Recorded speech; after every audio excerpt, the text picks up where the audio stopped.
Sa detalye ng ating mga balita, pansamantalang sinuspinde ni Pangulong Ferdinand R. Marcos Jr. ang planong rehabilitasyon ng EDSA.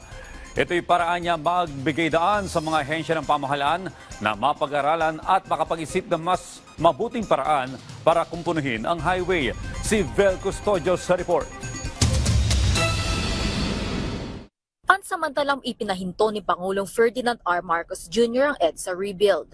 In-instructionan ko si Secretary Vince Dizon at saka si Secretary Manny Bunuan ng DPWH ay sinabi ko, pause muna doon sa rehabilitation.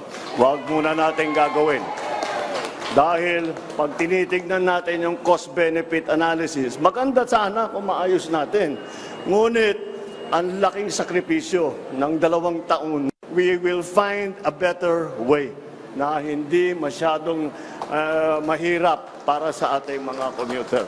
Ayon kay Pangulong Marcos Jr., posibleng tumagal ng 1 buwan ang pagpapahinto sa rebuild ng EDSA upang pag-aralan pang implementasyon nito. Pinakikinggan kasi ng Pangulo ang daing ng mga commuter na 2 taong magtitiis sa matagal na biyahe sa EDSA dahil sa rebuild. Bagamat pabor ang commuter na si Bel sa EDSA rehabilitation, hiling din niya na sana mapabilis ang pagsasaayos sa naturang kalsada.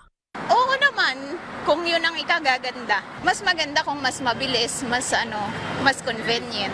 Pag-aralan mo naman kasi masyadong pag padalos-dalos sila masyado tayo maapektuhan pa. Kaya naman sa pamamagitan ng makabagong teknolohiya, titignan ng administrasyon ng mga paraan kung paano pabibilisin ng may kalidad ang pagsasaayos ng EDSA upang maibigay ang maayos na serbisyo para sa mga motorista at commuters. Kaugnay nito, kanselado muna ang odd-even scheme at ipatutupad pa rin ang existing number coding scheme sa mga sasakyan. Samantala, kasabay ng pagdalaw ng Pangulo, kasama niya si First Lady Liza Araneta Marcos at kanilang 3 anak sa MRT3 GMA Kamuning Station para sa launching ng Family Fair 1+3 promo.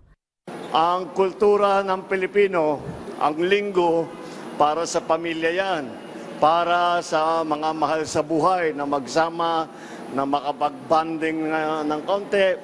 Kaya't ginawa namin ay gumawa kami ng programa ay ang tinatawag 1+3 program. Ibig sabihin, sa isang ticket, 4 ang pwedeng sumakay.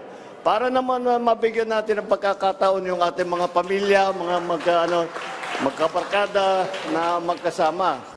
Sumakay pa mismo ang First Family sa MRT train para ipakita ang pagpapahalaga ng linggo bilang Family Day. Maaaring i-avail ang promo tuwing linggo sa MRT3 at LRT2 hanggang 2028. Vel Custodio para sa Pambansang TV sa Bagong Pilipinas.